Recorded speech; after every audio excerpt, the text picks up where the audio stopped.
Joining me now, senior partner of Gulf South Strategies, Brian Trasher. Brian, thanks for being on the show today. Always a pleasure, Liz. Brian, I know this is not the topic that we had hoped to be discussing here, but you actually have firsthand experience with this kind of natural disaster. You lived in New Orleans before, during, and after Hurricane Katrina.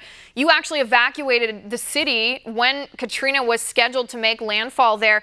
Let me ask you, seeing a very similar situation in Texas with Hurricane Harvey, I mean, why didn't these residents, why didn't the people of Houston, why weren't they evacuated? Well, you know, evacuation is something that has to be done early, and there has to be a lot of planning that goes into it, especially, you know, New Orleans metropolitan area at the time of Katrina was probably right at 1 million. You know, Texas, the entire metro area is probably closer to 6 million. And I think that, you know, Governor Abbott came out and suggested that people that can, especially in low-lying coastal areas, evacuate. And then, you know, the mayor of Houston had when the storm kind of blew up and became a lot stronger than they thought it was going to be and moved in a lot quicker than they thought it was going to be, and they saw the potential for rainfall totals and astronomical levels, I think he suggested that people stay because he didn't want the roads and arteries to turn into a parking lot. You know, after Hurricane Rita, Houston tried an evacuation, and I want to say, I'd have to check my facts, but I want to say that they lost more people on the road trying to evacuate than they did to actual storm conditions, and that's something that they probably wanted to avoid. Right, and I think that's what they said, especially Mayor Turner. I think he actually referred to what you just said, Hurricane Rita, and how many people died trying to get out of the city. But maybe this is an elementary question that goes just to people that respond to natural disasters, but isn't there a way to stagger this? I mean, haven't they thought ahead and planned for something like this when you have a city as large as Houston, 6 million people, when you have the opportunity or the potential for a storm as devastating as Hurricane Harvey? I mean, and I guess I don't understand why there wasn't some plan in place, and then why there was that disparity between the mayor and the governor.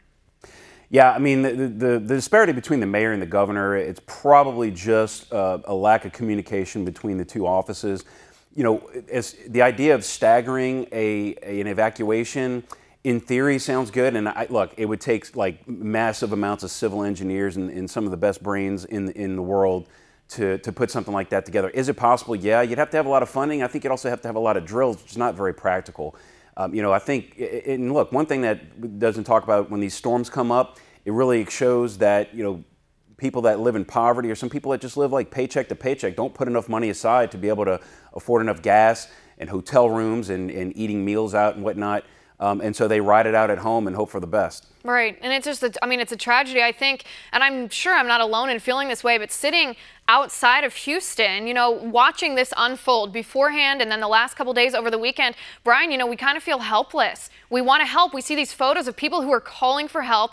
All the emergency lines are knotted up. What can we do to help? I cannot overstate the amount that the state of Texas, and particularly the city of Houston, bent over backwards to help New Orleans and Louisiana in the wakes of Katrina and Rita.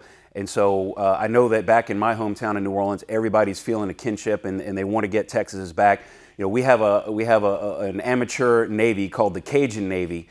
And what it is these are a lot of guys who are sportsmen. They hunt, they fish, and they have these surface drive and shallow draft and airboats, and they're very skilled in getting into narrow and low draft waterways. And unfortunately, because of the amount of flooding that's happened in Louisiana over the last several years, they're skilled at pulling people off of roofs and doing rescues. And so they deployed themselves last night and arrived in the Houston area this morning.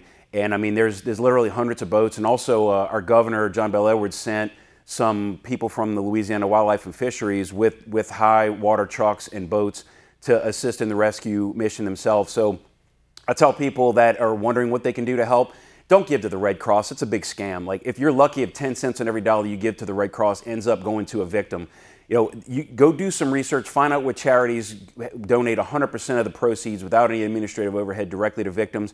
The Cajun Navy, actually, these are all volunteers, these people leaving their homes, their families, their jobs to go and help. And they have a PayPal account, and I think that their Facebook page is Cajun Navy 2016. They're also on Twitter. Look them up, and they have they're posting links to their PayPal, and you know, donate a few bucks, and all they're doing is they're buying water and food for themselves and to give the people they're rescuing, paying for gas. And look, like I said, these guys are out of their own jobs and homes and stuff for a few weeks, few days, few weeks. You know, who knows? But right. That's one thing that I know is that Louisiana is never going to forget what Texas did for us, and we want to be there for them now. Right. That's so amazing to hear. One of the things I think that happens when we experience a natural disaster like this is it actually brings out the best in people. And after, everything that we experienced throughout the 2016 election, first the primaries and the general election, then all the tension that's been going on the past 8 months since Trump was inaugurated, the racial divide that's been, existing in our nation, especially, agitated the last couple of years. The one positive thing, the silver lining of these natural disasters is it brings the American people together. You see people going out of their way to help their fellow man, not to disregard their fellow man because of the other person's political opinions here. And I do like to see that. Brian, last question before we have to go here, and that is President Trump is scheduled to visit the area tomorrow on Tuesday. I mean, there's been some criticism of his response to this, but it seems to me that the criticism has been almost all of it has been levied at his tweets. If people's criticism is only exclusive to his tweets, it seems like he's doing an okay job responding to this. Yeah, listen, no matter what his response is, it's going to be criticized by the mainstream media. President Trump's going to go into an area where he's going to be out of the way, but he'll still be able to survey some damage from the storm. A lot of times people just want to see their president, want to see their leaders, know that they care, and they're thinking about him, and they're hoping for the best for him.